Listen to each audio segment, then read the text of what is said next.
Hey athletes, it's Dr. Jackson over at the Sports Pod again, and today I want to talk a little bit about bowed legs. So this is something that personally myself deal with. I kind of get joked around a little bit about having bow legs. It looks like I'm constantly like riding a horse or something like that. But I don't care. It hasn't really affected me on any negative aspects of my life so far, and I'm pretty active. I've played sports my whole life, and I work out on a regular basis with no problems. But having said that, this kind of ties in a little bit with a previous video I did, which talks about Q angle. So depending on how large or small your Q angle is going to determine whether or not you would have what we call in layman's terms bowed legs, or Genu Varum, or knocked knees, which is the exact opposite. So if you have a smaller Q angle, less than 10 or less than 5-6 degrees, you're probably going to be classified as having Genu Varum, or bowed legs.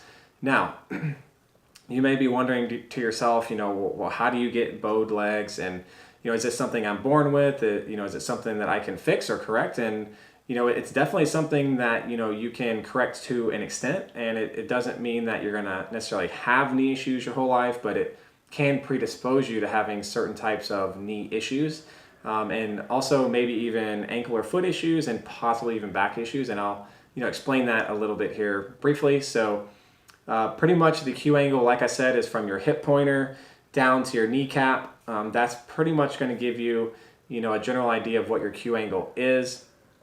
Obviously, if it's larger, that most likely means you have some sort of muscular imbalance, or that you have wider hips. And then if it's smaller, most likely you have some sort of bowed legs. Now, in rare cases, you may have what we call rickets, which is a vitamin D deficiency, where you're not really able to absorb calcium as well, and that can actually cause you to have bowed legs. Now, most babies are actually born with bowed legs, and pretty much by the time they're about 3-4, they grow out of this, so it's not really a big deal. So, don't be alarmed, if your baby has like severely bowed legs.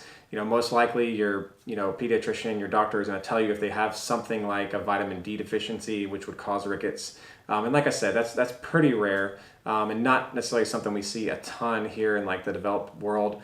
So I'll just briefly mention a little bit about, maybe having some foot or ankle issues, and maybe some low back issues. And why would you get that? Well, you might get that because when you have bowed legs, pretty much you have a stiffer knee, and so you're not able to really absorb shock and dissipate those forces as well. And so that can actually translate into like a little bit of low back pain, depending on how rough you are on your body. Also, it's actually going to change the way that you strike your foot on the ground, and may cause you to actually like turn your foot in a little bit, which could cause some issues with your ankles or your feet. Also, a pretty common thing that you hear about a lot is maybe IT band syndrome, or snapping syndrome, where basically the IT band snaps around the lateral or outer part of your knee, and that's just basically an alignment issue. So you're probably wondering, well, how do I correct this? Can I correct this? And I definitely think that you can help your cause here. Maybe not correct it 100%, but definitely make it a lot more manageable, or at least decrease the symptoms all the way. And that would just be to make sure that you stretch the tight muscles and strengthen the weak muscles. So fix that muscle imbalance there. So you can do that through strength and conditioning training. You can also look at some of the videos we got on YouTube for smashing, and go ahead and work on, like the vastus lateralis and the vastus medialis, and, try to strengthen that VMO, and, try to pretty much, realign those knees, in a sense, through correcting the muscle imbalances. So that's pretty much it, guys. I hope you learned something through this video. Feel free to contact me via social media, or if you just want to give me a call or a text, hit me up at 214-862-1469. That's pretty much it, guys. Have a good one, and move free.